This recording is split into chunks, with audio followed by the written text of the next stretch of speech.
আলহামদুলিল্লাহ রব্বিল আলামিন আলহামদুলিল্লাহ ওয়া সালামুন আলা ইবাদিহিল্লাযীনা ইসতাফা আলহামদুলিল্লাহিল্লাযী আনজালা আলা আবদিহিল কিতাব ওয়া লাম ইয়াজআল লাহু ইওয়াজা রব্বি আউযু বিকা মিন হামাযাতিশ শায়াতিন ওয়া আউযু বিকা রব্বি আইয়াহদুরুন বিসমিল্লাহির রহমানির রহিম ক্বালু মা হিয়া ইল্লা হায়াতুনাদ দুনিয়া নাহইয়া ওয়া নামুত ওয়া মা ইউহলিকুনা ইল্লাদ দাহর। সম্মানিত সুধী দর্শক শ্রোতা, আবাস প্রবাসের দিনী ভাই ও ভগ্নীগণ, ইদানিং আমরা দেখতে পাচ্ছি নাস্তিকদের ব্যাপারে অনলাইনে খুব সরগরম, যেটা আপনারা নিজেরাও প্রত্যক্ষ করছেন। বিশেষ করে মুফতি মাওলানা হাফেজ মাওলানা মুফতি হয়েও এক ছেলে নাস্তিক বা সংশয়বাদী হওয়ার কারণে অনলাইনে খুব সমালোচনা হচ্ছে। সে আবার দেশের সব থেকে বড় বড় বক্তা, বিশেষ করে মিজানুর রহমান আজহারি, আহমদুল্লাহ, তারপরে আবু তাহা আদনান, সকলকে লাইভে এসে, তারপরে ইনায়েতুল্লাহ আব্বাসী, এদের সকলকে লাইভে এসে তার সাথে বাহাস করার জন্য বা তার সংশয় দূর করার জন্য অনুরোধ জানিয়েছে। তো তার বক্তব্য হলো যে তারা তার এই সংশয় দূর করা তো দূরের কথা, উপরন্তু তারা তাকে কতল করে দিতে চায়, শেষ করে দিতে চায়, মুরতাদকে হত্যা করতে হবে। এটা নিয়ে দেখলাম কয়েকদিন আগে শাপলা চত্বরেও এই সকল মাশায়েখদের একটা সমাবেশ, সেখানে তারা সরকারের কাছে শাতিমে রসুল, যারা রাসূলকে গালি দেয় তাদের বিরুদ্ধে অ্যাকশন নেওয়ার জন্য বা তাদের হত্যার নির্দেশ বা অন্য কোনো একটা আইন বাস্তবায়ন করার ব্যাপারে তারা আবেদন জানাচ্ছিল। যদিও তারা বলছে এটা আবেদন না, এটা আমাদের অধিকার জন্য আমরা এসেছি। সে যাই হোক, রসুলের প্রতি ভালোবাসা, রসুলকে ভালোবাসা এটা ইমানের বিষয়। আল কোরআন থেকে যেটা জানা যায়, রসুলকে ভালোবাসতে হবে, রসুলের সাথে আমাদের সম্পর্ক ইমানের। তো সেখানে আঘাত আনলে তো আমাদের মনের ভিতরে ব্যথা এবং প্রতিশোধ পরায়ণ হওয়ার মতো একটা বিষয় জেগে ওঠে। এটা স্বাভাবিক কিছু নয়। তবে সেটার ব্যাপারে আল্লাহ রাব্বুল আলামিন কি বলেছেন, জোশী না হয়ে হোশী হতে হবে। আমরা অনেক জোশ আমাদের কাজ করে, কিন্তু হোশ কাজ করে না। জোশ থাকতে হবে, কিন্তু জোশের সাথে হোশও দরকার আছে। তো অতি জজবাতি যুবকেরা যারা আছেন, তারা তো জিহাদের নামে যে সব কিছু করতে চান, সেটা কাঙ্ক্ষিত কিনা কোরআন কি বলে, যেখানে কোরআন ইমানের ব্যাপারে ছাড় দিয়েছে। ফামান শাহ ফালিউমিন ওয়ামান শাহ ফালিয়াকফির। ইচ্ছা করলে ইমান আনতে পারো, ইচ্ছা করলে কুফরি করতে পারো। সে সুযোগ আল্লাহ রাব্বুল আলামিন দিয়ে দিয়েছেন। কোরআনে একাধিক আয়াতে আল্লাহ বলেছেন, তোমরা তাদের প্রতিমাকে গালি দিও না, তাহলে অজ্ঞাতবশত তারা আমাকে গালি দেবে। তো এভাবে করে কোরআন যে তার সব থেকে বড় দুশ্মনের কাছে যখন, যাকে নাস্তিক তো নাস্তিক, মানে এমন নাস্তিক আল্লাহকে তো অস্বীকার করে করে আল্লাহর থেকে সব থেকে বড় রব দাবি করে, এরকম ব্যক্তির কাছে যখন আল্লাহ সুবহানাহু ওয়া তাআলা তার রাসূল মূসা সালামুন আলাইকে প্রেরণ করছেন, তো সাথে সালামুন আলা মূসা তার ভাই হারুনকেও নিলেন আল্লাহর কাছে চেয়ে। তো তখন যখন তারা দুজনেই আল্লাহর পক্ষ থেকে নুমায়েন্দা হিসাবে তাদের কাছে যাচ্ছে, কেউ যখন ট্রাম্পের প্রতিনিধি হয় বা বিশ্ব কর্ণধারের প্রতিনিধি বা কোনো দেশের শাসকের প্রতিনিধি হয়, তো তার ভিতরে যে জোরটা থাকে সেটা হলো যার পক্ষ থেকে যাচ্ছে তার একটা বল নিয়ে এসে কথা বলে। তো এখানে লক্ষণীয় যে আল্লাহর পক্ষ থেকে প্রতিনিধি হিসাবে আল্লাহ নিজেই পাঠাচ্ছেন মূসা এবং হারুনকে, ইযহাবা ইলা ফিরআউনা ইন্নাহু তাগা। ফেরাউন তগুত হয়ে গেছে। তগুত মানে আল্লাহদ্রোহী, সে সীমা লঙ্ঘন করেছে। নদীর পানি যখন সীমা অতিক্রম করে তখন আরবি ভাষায় সেটাকে তুগিয়ান বলা হয়। অর্থাৎ আল্লাহ পাক যে দিনের সীমানা দিয়েছেন, মানুষকে যে চিন্তা চেতনার যে সীমানা দিয়েছেন, সেই সীমা অতিক্রম করে যখন সে অতিমাত্রায় বাড়াবাড়ি করে, সেটাকে কোরআনের ভাষায় তগুত বলা হয়।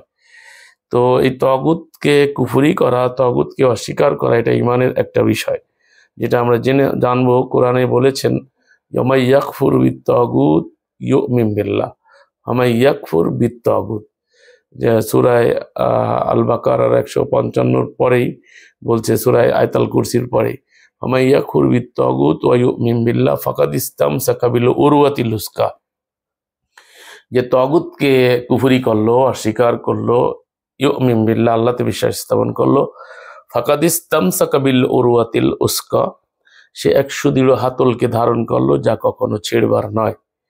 তো সম্মানিত সুধী, আলোচ্য বিষয় আজকেরা যেটা নিয়ে, সেটা হলো নাস্তিকদেরকে নিয়ে। আমি এই মর্মে আপনাদের সম্মুখে কোরআনে কারিমের 45 নম্বর সূরা আয-যাসিয়ার 24 নম্বর সূরাটি তেলাওয়াত করেছি।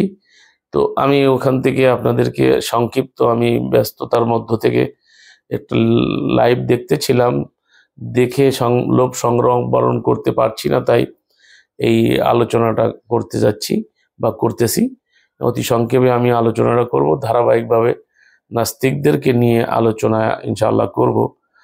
নাস্তিকদের এই সমস্যাগুলোর মূল কারণ আর কেন্দ্রবিন্দু বিষয়টা আমি এক কথায় আপনাদেরকে প্রকাশ করতে চাই।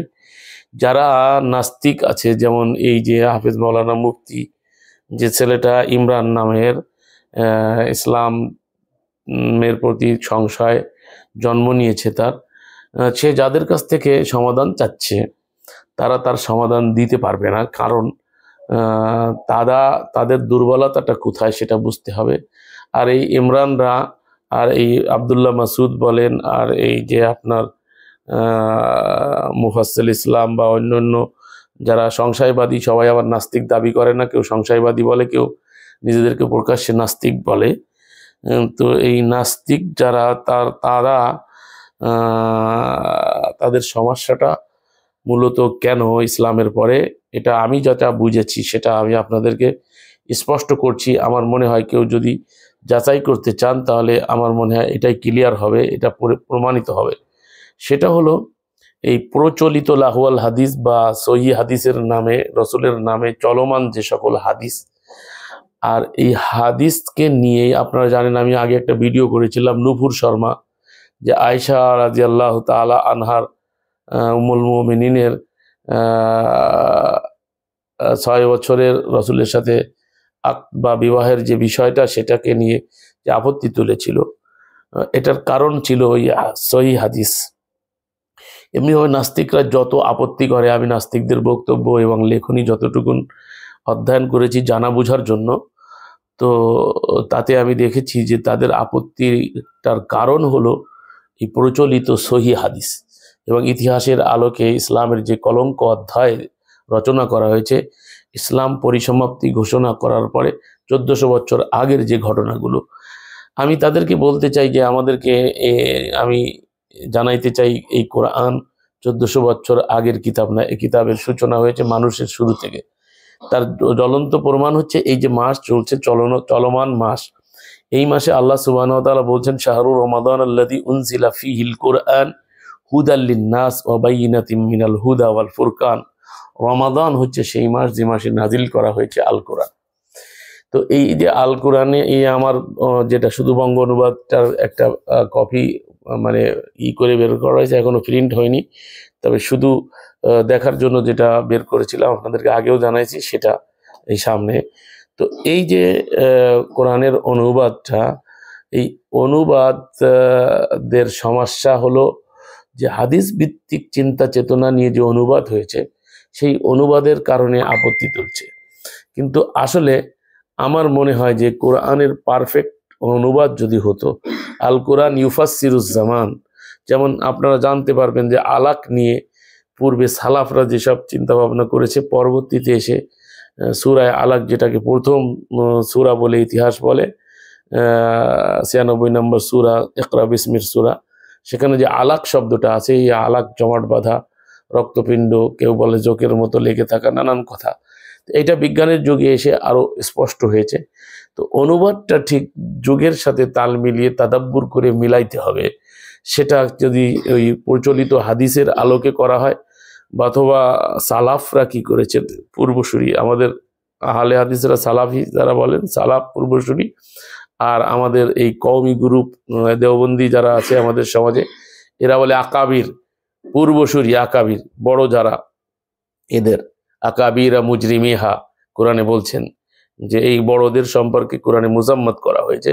তো এই পূর্বসূরি বাপদাদার থেকে চলে আসা যে কোরআনের অনুবাদ হাদিস ভিত্তিক, হাদিসি চিন্তা চেতনা বা অন্য কোনো চিন্তা চেতনাকে কেন্দ্র করে যারা অনুবাদ করেছে, তো এই অনুবাদগত সমস্যার কারণে আমার মনে হয় যে আপনারা আমার সাথে একমত হতে বাধ্য হবেন যে এই লাহওয়াল হাদিস ভিত্তিক অনুবাদ করতে গিয়ে অনেক জায়গায় কোরআনের যে অর্থ না, যে শব্দের যে অর্থ না, সেই অর্থ সেখানে প্রয়োগ করা হয়েছে। যেমন অনেক জায়গায় আপনি সেজদাকে সালাত করতে দেখবেন, সেজদার অর্থ অনেক জায়গায় সেজদা রেখেছে, আবার সেজদা করা মানে কি সালাত করা, এরকম অর্থ করেছে। তো যাই হোক, আমি ওই দিকে যেতে চাচ্ছি না, আমি মূল জিনিসটা আপনাদেরকে বুঝাইতে চাচ্ছি। সেটা হলো যে প্রচলিত অনুবাদ হাদিস ভিত্তিক চিন্তা চেতনা নিয়ে যেসব স্কলারের কাছে এই ইমরান সমাধান চেয়েছে, তারা সমাধান তাকে দিতে পারবে না। এর একমাত্র সমাধান হচ্ছে কোরআনের পারফেক্ট যুগ উপযোগী অনুবাদ, যেটা যুগের সাথে, আল কোরআন ইউফাসসিরুজ জামান, জামানার সমাধান দেয়। কিন্তু সেই সমাধান বের করার জন্য আল্লাহ আমাদেরকে, যারা কোরআনের জ্ঞানে জ্ঞানী, তাদেরকে দায়িত্ব দিয়েছেন। আল্লাহ বলছেন ফাসআলু আহলা যিকরি ইন কুনতুম লা তা'লামুন, তোমরা যারা জানো না তারা আহলে জিকির থেকে জানো। আর এটাকে আল্লাহ যিকরুল লিল আলামিন বলেছেন কোরআনকে, বিশ্বপতির পক্ষ থেকে স্মরণিকা বা জিকির। তো এই জিকিরের জ্ঞানে যারা জ্ঞানী তাদের শরণাপন্ন হতে বলেছে, যেটা জানো না সেটা। ইমরানের সংশয় দূর করতে পারবে যারা এই আহলুজ জিকির আছে, যারা রেসালাত নিয়ে আছে, রেসালাতের মধ্যে আছে, রেসালাতের বাইরে চলে যে অন্য অন্য হাদিস ভিত্তিক অনুবাদ আর হাদিসি চিন্তা চেতনা মনোমগজে যারা লালন করেন, তারা কখনো, যাদের কাছে তুমি শরণাপন্ন হয়েছ, এই নাস্তিক সকলকে বলছি, এই মুফাসসিল ইসলাম বলেন, আপনার আসিফ মহিউদ্দিন বলেন, আপনার কি জানি বলে মাসুদ সাহেব বলেন, আর জনাব মাসুদ সাহেব বলেন, আর এই যে আবার বর্তমান নব্য যারা আছেন, ইমরান, মুফতি ইমরান, এই সকলকে আমি বলবো যে আপনাদের সাথে আমি কথা বলে দেখেছি, আপনাদের পড়া লেখনী, আপনাদের বক্তব্যে আমার কাছে এটা স্পষ্ট হয়েছে যে আপনাদের আপত্তির জায়গা হলো ইসলামের নামে যে ইতিহাস। আর আপনারা যে মাসুদের কথার মধ্যে থেকে একটি আলোচনায় আমি এখন দেখাবো আপনাদেরকে, ওই দিকেই চলে যায় যে সূরায়ে তাহরিমের 1 নম্বর আয়াতে শানে নজুল, শানে নজুল কোনো ইসলাম নয়। আর আমি আপনাকে বলতে চাই 1400 বছরের এই যে ইতিহাস, এই ইতিহাস কোনো কোরআনের ব্যাখ্যা নয়। এই কোরআনের ব্যাখ্যা ইতিহাসকে গ্রহণ করার ফলশ্রুতিতে নাস্তিকরা কোরআনের বিপক্ষে চলে যাচ্ছে, ইসলামের বিপক্ষে চলে যাচ্ছে, আর ইসলামের প্রতি মানুষের সংশয়ের জন্ম নিচ্ছে।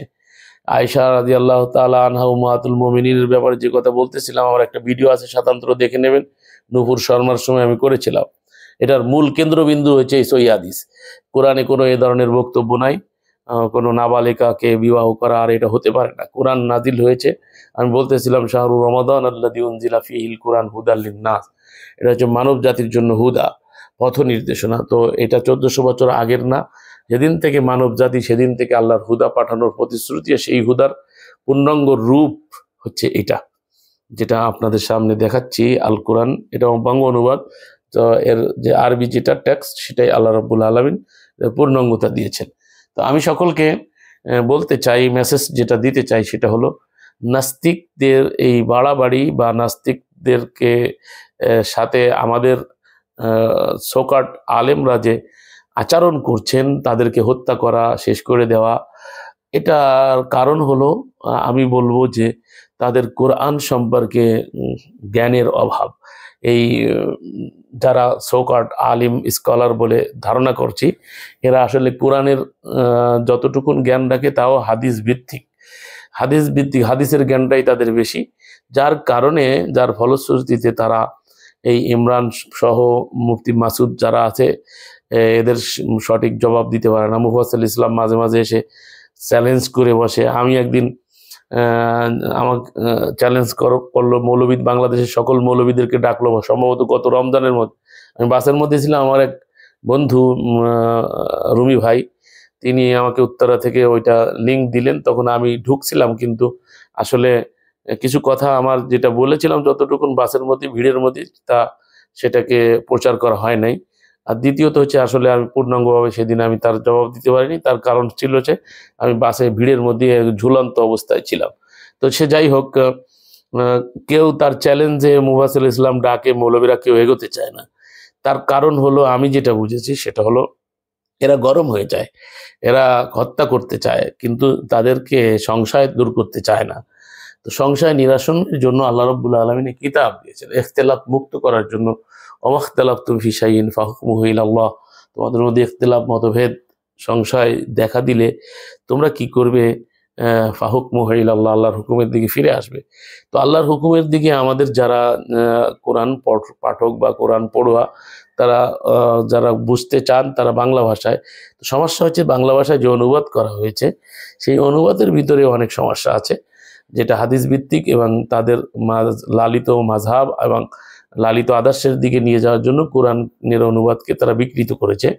এই বিকৃত অনুবাদের প্রতি, মূলত এক কথায় যদি বলি, তো এই বিকৃত অনুবাদের প্রতি আপত্তি হলো নাস্তিকদের। তো আলহামদুলিল্লাহ আমরা চেষ্টা করেছি পারফেক্ট আল্লাহ কি বুঝাইতে চাইছেন সেই অনুবাদ করার। তো এটা আল্লাহ ফজলে, আল্লাহ যদি করম করেন, মেহরবানি করেন, তো আপনাদের সামনে আসবে ইনশাআল্লাহ অতি শীঘ্রই। আমরা চেষ্টা চালাচ্ছি, তবে আমাদের অনেক সীমাবদ্ধতা আছে, যার কারণে আমরা পেরে উঠতেছি না। আমাদের সাথে তো আর এরকম কোনো লোক নাই যারা সহযোগিতা করবে, তাওন করবে। তার কারণ হলো কোরআনের পক্ষে এখন প্রচলিত হুজুররাই কোরআনের পরোক্ষভাবে কোরআনের বিরুদ্ধে অবস্থান নিয়েছেন। আমরা যারা কোরআনের কথা বলি তাদের শত্রু, আমাদেরকে নাস্তিক বানায় দেয় কোরআনের কথা বললে। সে যাই হোক, আমি আপনাদেরকে যেটা শোনাইতে চাচ্ছি, প্রথমে আমাদেরকে বুঝতে হবে আস্তিক কাকে বলে, নাস্তিক কাকে বলে। যারা স্রষ্টায় স্বীকার করে, সে যে ধর্মের হোক, তারা আস্তিক। যারা স্রষ্টায় অস্বীকার করে তাদেরকে কোরআনের ভাষায় দেহেরিয়া বলে। কালের বিবর্তনে, মহাকালে বা প্রাকৃতিকভাবে সবকিছু ঘটে যায়, প্রকৃতিবাদী যারা, তারাই হলো মূলত আমরা নাস্তিক বলে থাকি। যদিচ অনেকে নাস্তিক নিজেদেরকে দাবি করেন না, আমি তাদেরকে জোর করে নাস্তিক বানাইতে চাই না। যেমন মুফাসসির ইসলাম ভাই, তিনি বলেন আমি নাস্তিক নই, আমি সংশয়বাদী।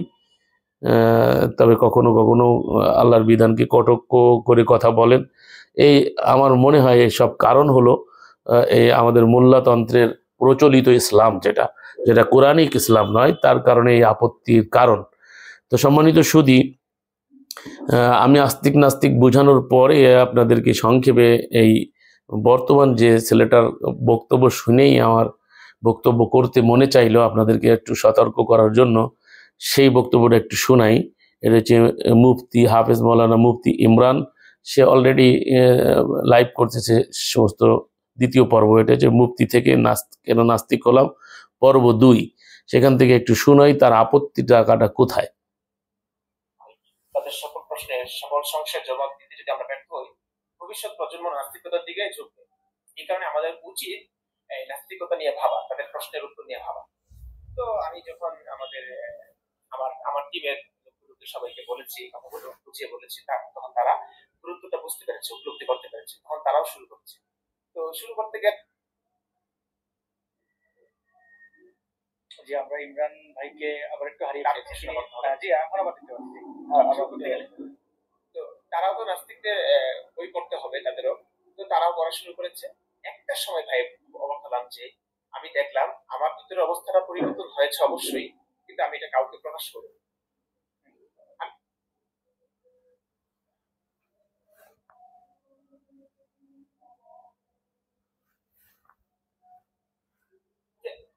আমি শুরু করেছিলাম গবেষণাটা। এখন আমি যদি বিপথে চলে যাই, এটা তো অনেক সমস্যা। কিন্তু আমি দেখলাম যে তারা একটু ফিসফিস করছেন বিরুদ্ধে, যে হিসাব তো মিলে না। তখন আমি বুঝতে পারলাম যে আমার ভিতরে যে পরিবর্তনটা, এটা তাদেরও হয়েছে, কিন্তু তারা ভয়ে প্রকাশ করতে পারছে না, আমাকেও না। কিন্তু আমি উপলব্ধি করতে পেরেছি। তো পার্সোনালি কারো কারোর সঙ্গে আমি কথা বলেছি, আসলে কি উত্তরটা কি হয়, বা আমাদের ওস্তাদরা আমাদেরকে যা শিখিয়েছেন তাতে কি উত্তরটা হয়? বলছে আসলে তো না, হিসাব তো কিছুতেই মেলে না। এখন এই যে এখন কি হবে, এই ব্যাপারটা নিয়ে আমরা খুবই আহ জ্বালাতনে ছিলাম, আসলে কি করব কি করব। কারণ গবেষণা শুরু করেছিলাম ইসলামের পক্ষ নিয়ে, এখন দেখছি সব ইসলামের বিরুদ্ধে যাচ্ছে। মানে কোনোভাবে ইসলামটা যে সত্য তা প্রমাণ করা যাচ্ছে না যুক্তির আলোকে। তখন আমি কেউ ভয় পেয়ে গেছিলাম, ভাই আমি যে গবেষণা শুরু করেছিলাম এটা তো উল্টো দিকে যাচ্ছে। আমি ইসলামের জন্য জীবন দিব। এখন আমার অবস্থা এমন হয়ে গেছে যে না, ইসলামের কালো অধ্যায়গুলো প্রকাশ করতে গিয়ে যদি আমার জীবন যায় চাট, তারপরে আমি মানুষের মুক্তি চাই, তারপরে আমাদের মাদ্রাসার ছাত্রদের মুক্তি চাই, মেয়েদের মুক্তি চাই। আমাদের বাবা মারা কত কষ্ট করে 5 ওয়াক্ত নামাজ পড়ে, তারা রোজা রাখেন 1 মাস ধরে। হ্যাঁ, মানে ইসলামিক জীবনযাপন করতে গেলে তাদের তো অনেক কষ্ট করতে হয়, একটা বন্দি জীবন। অনেক ধন্যবাদ। জি, ইমরান ভাই আপনার কাছে ফিরছি। একটু নেটওয়ার্কের ডিস্টার্ব করছে। এনামুল ভাই আপনি যদি একটু কথা বলতেন, আপনাকে একটু দেখতাম, মানে যে কথা আমরা শুনতে পাচ্ছেন কিনা। জি এনামুল ভাই আপনি বলুন। হ্যাঁ শুনতে পাচ্ছেন? হ্যাঁ শুনতে পাচ্ছি, ভালোই শুনতে পাচ্ছি। আপনার একটু অনুভূতিটা বলেন না, যে আপনি বলছিলেন যে কিভাবে ইমরান বিন বশির ভাই আপনাকে প্রভাবিত করেছেন তার লেখার মাধ্যমে, এবং পরবর্তীতে তিনি ইমরান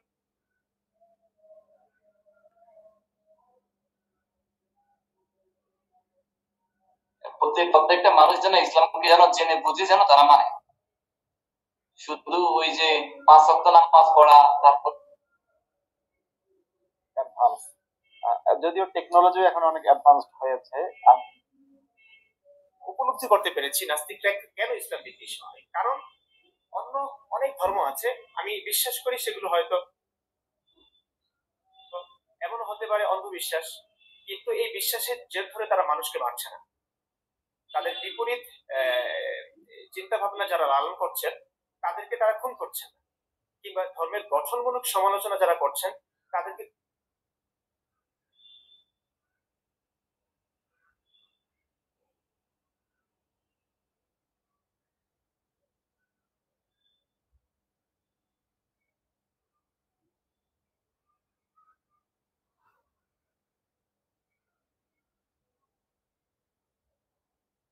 খুন করছেন না, কিন্তু ইসলাম এটা করছে। ইসলাম নবী নবী 53 বছর বয়সে 6 বছর আয়েশাকে বিয়ে করলো, আমি কি এটা নিয়ে গঠনমূলক সমালোচনা করতে পারি না? নবী বনু কুরাইজার গণহত্যা করেছে, আমি কি প্রশ্ন রাখতে পারি না যে গণহত্যা কিভাবে বৈধ হতে পারে? 400 মানুষকে একদিনে জবাই করেছে মাসুদ ভাই, আপনি কল্পনা করুন তো। ভাই বিশ্বাস করবেন কিনা, আমি আমার মসজিদে গলাকাটা মুরগির মতো লাফালাফি করেছি, আমি কান্না করেছি সেই 1450 বছর আগের এই গণহত্যাকে নিয়ে। যে মানুষগুলোর সঙ্গে আমার আত্মার কোনো সম্পর্ক নাই, আমার রক্তের কোনো সম্পর্ক নাই, কিন্তু আমি বুঝতে পেরেছি তারা মানুষ ছিল। 400 মানুষকে একদিনে জবাই করার যদিও সংখ্যাটা এখানে এই সংখ্যাটা কয়েকটা আছে, 400 হাদিসটাই বরং দুর্বল। তোমার 700 800 900 এরকম এরকম আছে। উনি কমটাই ধরেছেন, আমি কমটাই ধরলাম। আপনি 400 মানুষের কথাই কল্পনা করুন, যেখানে অনেক আলেম একমত হবে। আমি কমটাই ধরেছি। 400 মানুষ কি কম? একদিনে জবাই করাটা একজন নবী। আমি যদি ইসলাম ধর্মটাকে সত্য আমি ভাবতাম, যদি এবং সেখানে এবং তুমি দেখো সেখানে কিন্তু শিশুও ছিল, মানে শিশুদেরকেও মোহাম্মদ জবাই করে হত্যা করেছে কেবলমাত্র ইহুদি হওয়ার অপরাধে। আপনি সহিহ বুখারীর হাদিস থেকে যদি আপনি দেখেন, এই সাবালকত্ব পরীক্ষা করবার জন্য প্রত্যেকটা পুরুষকে ন্যাক্ত করা হয়েছে, নগ্ন করা হয়েছে, নগ্ন করে তাদের গোপনাঙ্গের চুল পরীক্ষা করেছে। যাদের চুল গজিয়েছে তাদেরকে হত্যা, যাদের চুল গজায়নি তাদেরকে দাস বানিয়েছে।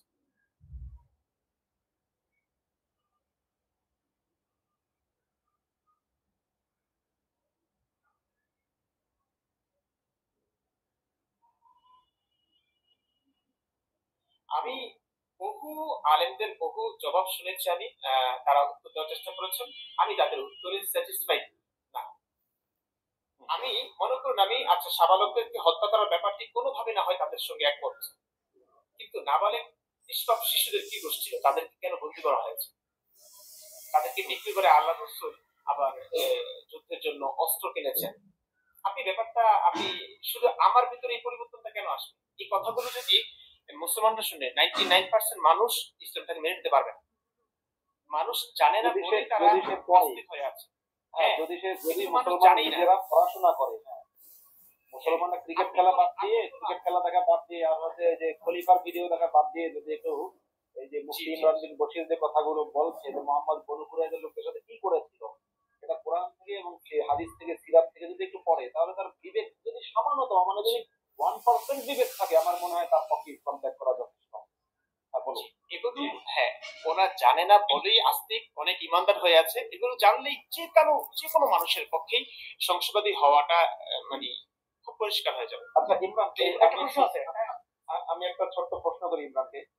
তোমার বাবার ভিডিও যেহেতু দেখানো হয়েছে এখানে, সেজন্য আমি কথা, নেটের প্রবলেম তাদের ওখানে, আমাদের ওখানেও, সব মিলায় আমি যেটা বোঝাইতে চাইছিলাম, আপনারা সম্মানিত সুধী শুনতে পেলেন। এদের আপত্তির জায়গাটা কিন্তু আসলে কোরআন থেকে নয়।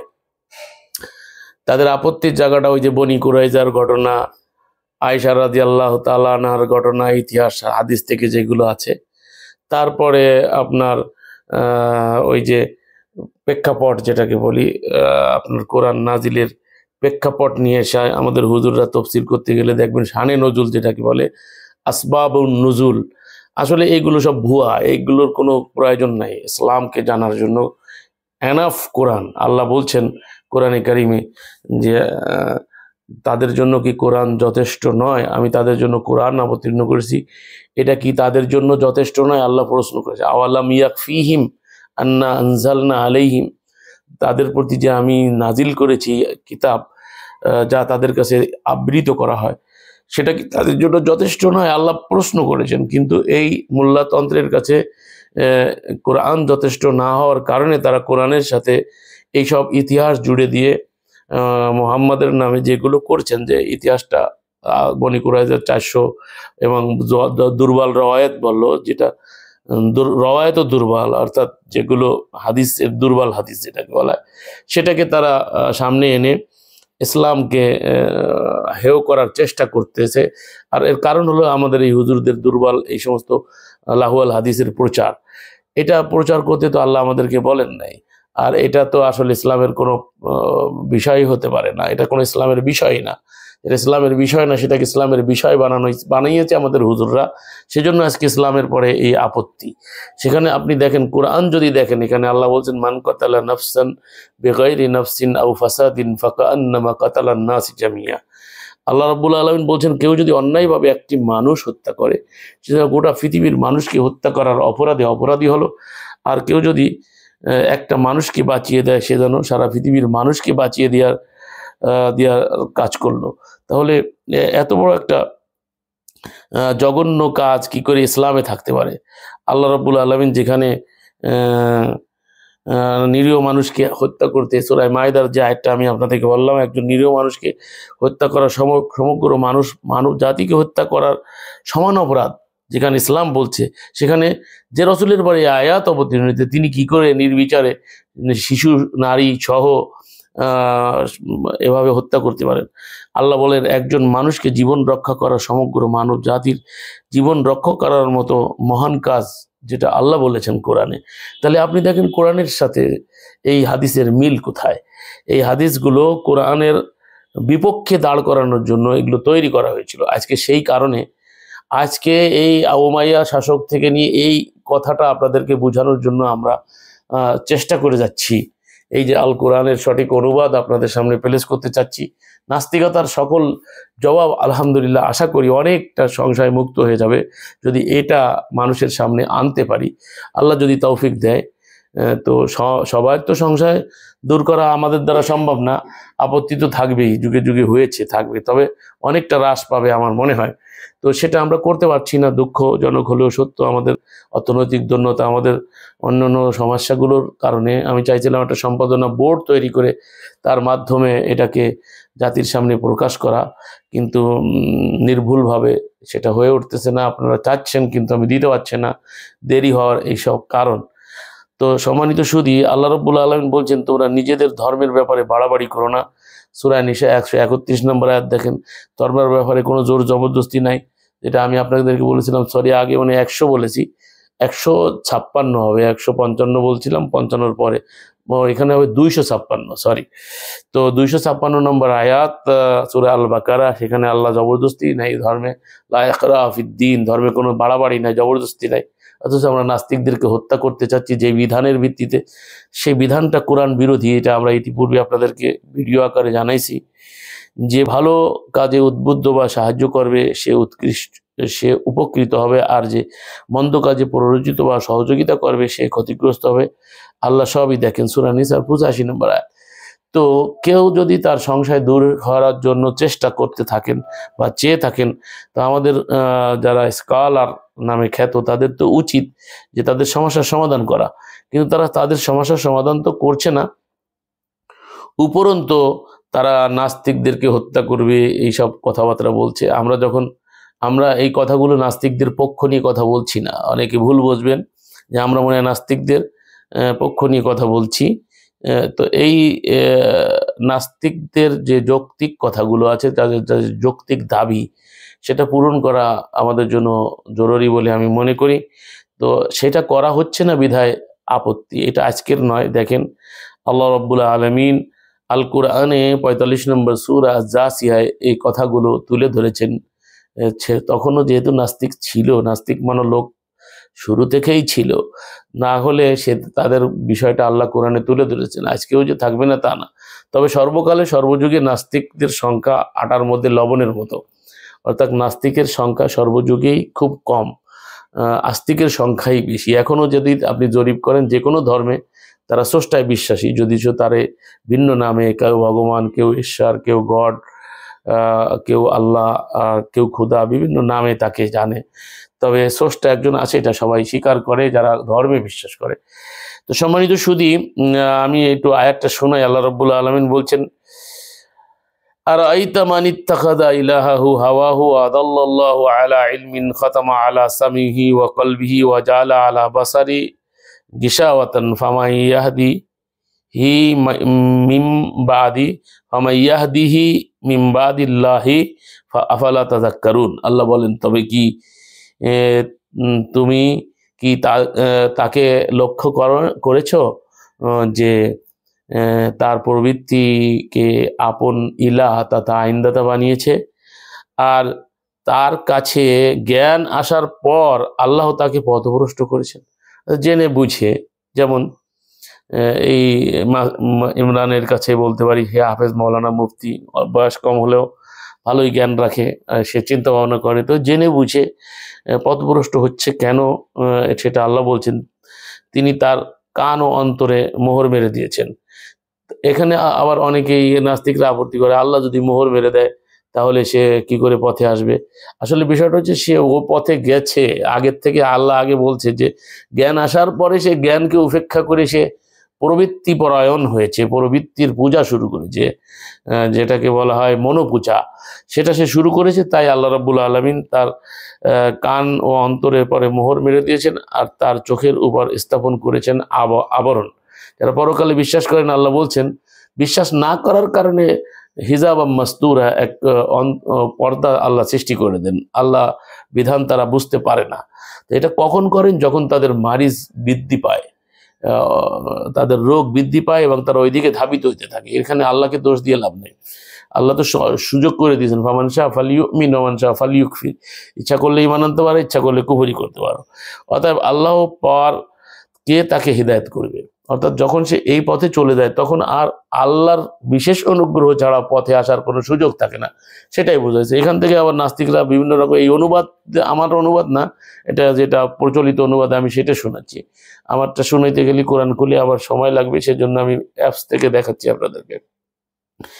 তারপর কি তোমরা উপদেশ গ্রহণ করবে না? আল্লাহ বলছেন। এরপরে আল্লাহ বলছেন, ওয়াকালু, নাস্তিকদের আকীদা বিশ্বাস আল্লাহ এই আয়াতে বর্ণনা করছে। এটা হচ্ছে 45 নম্বর সূরা জাসিয়ার 23 পড়েছি, 24 পড়ছি। ওয়াকালু মা হিয়া ইল্লা হায়াতুনাদ দুনিয়া নাহিয়া ওয়া নামুত ওয়া মা ইউহলিকুনা ইল্লা দাহর ওয়া মা লাহুম বিযালিকা ইলমিন ইনহুম ইল্লা ইয়াজুন্নুন। আর তারা বলে, দুনিয়ার জীবনই আমাদের একমাত্র জীবন, আমরা মরি এবং বাঁচি এখানেই, আর কালই অর্থাৎ সময় আর প্রকৃতি এটাই কেবল আমাদেরকে ধ্বংস করে। তো আমাদের মরা বাঁচার মূল কেন্দ্রবিন্দু হচ্ছে প্রকৃতি। তো প্রকৃতির যে একজন স্রষ্টা আছে সেটা তারা স্বীকার করে না। পার্থক্য শুধু এখানে, নাস্তিকরা মরা বাঁচা একটা জায়গা নির্ধারণ করেছে, আর আমরা হায়াত মৌতের মালিক একমাত্র মালিককে মনে করি। তো আমরা মনে করি প্রকৃতি এমনি এমনি চলে না, প্রকৃতি যে চলছে চলমান প্রকৃতির যে কার্যক্রম যেটা আমরা দেখতে পারি, গ্রীষ্ম বর্ষা শরৎ হেমন্ত প্রত্যেক কালের সময়ের সাথে যে তার বৈশিষ্ট্যের সম্পর্ক, এগুলো নিশ্চয়ই একা একা হয় না, তার একজন চালক আছে। নাস্তিকরাও স্বীকার করে যে একা একা কিছু হয় না, কোনো কিছু তৈরি করা ছাড়া কোনো কিছু হয় না। তাহলে এই মহাবিশ্বের একজন স্রষ্টা যদি না থাকেন, তো বিস্তীর্ণ জমিন আর এই এত সুন্দর সুজলা সফলা শস্য শ্যামলা ফসল মালির মতো কেটে এত সুন্দর করে সুসজ্জিত করে কে রেখেছেন, এবং বিস্তীর্ণ আকাশ, এবং সেই আকাশকে সুসজ্জিত কে করেছেন, তারকামণ্ডলী কে দিয়েছেন, সূর্যকে কে সৃষ্টি করেছেন, চন্দ্র তার নিয়মের ভিতরে যে চলছে নিয়ম কে বেঁধে দিয়েছেন।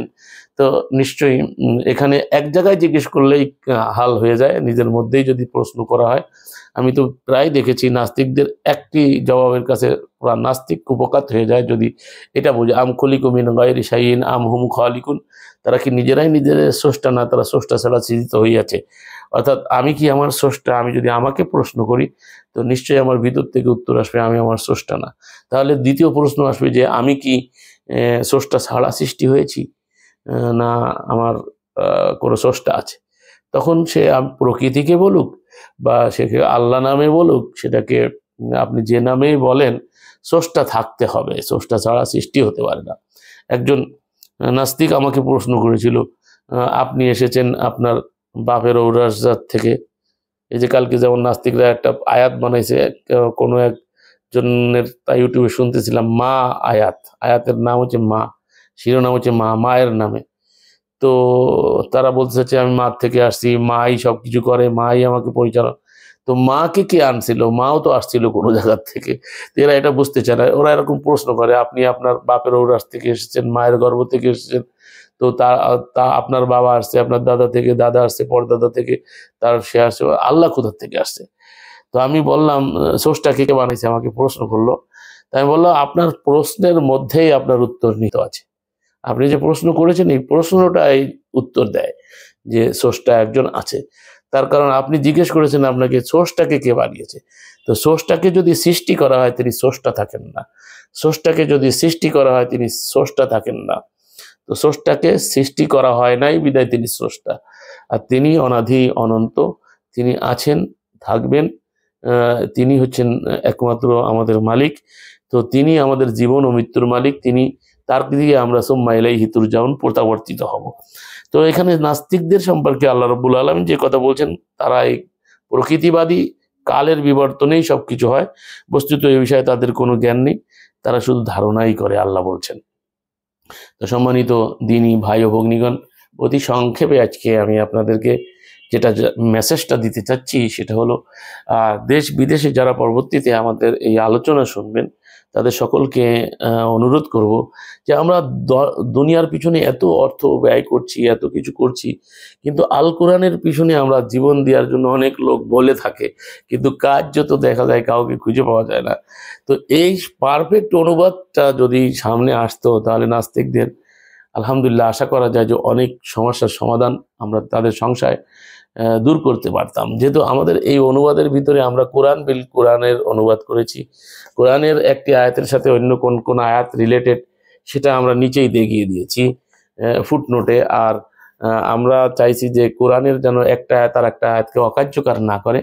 এরকম নাস্তিকরা দেখবেন অনেক আয়াত নিয়ে আপত্তি করেছে, আমি সেটা অবজার্ভ করেছি, দেখেছি, এবং আমি আমার কোরআনে অনুবাদে সেটাকে সংশোধন 26টা আয়াত নিয়ে যে রিড করা হয়েছিল ইন্ডিয়াতে। তো এগুলোর কারণ হচ্ছে প্রচলিত অনুবাদ। তো এই প্রচলিত হাদিস ভিত্তিক লাহওয়াল হাদিস ভিত্তিক অনুবাদ থেকে যতক্ষণ আমরা বেরোয় একটা সঠিক পারফেক্ট অনুবাদ না দিতে পারবো, যারা এ বিষয়ে পারদর্শী আমাকে সহযোগিতা করবেন চিন্তা চেতনা দিয়ে, এবং সহযোগিতা করবেন তথ্য উপাত্ত দিয়ে, এবং আর্থিক সার্বিক চিন্তা চেতনা এবং প্রয়োজনে একটা বোর্ড গঠন করে কিভাবে এটাকে ময়দানে আনা যায় সেজন্য সার্বিক সহযোগিতার উদ্যত্ত আহ্বান রেখে আজকে আমি এখানেই শেষ করছি। ওমা আলা রাসূলিল্লাহিল বালাগুল মুবিন।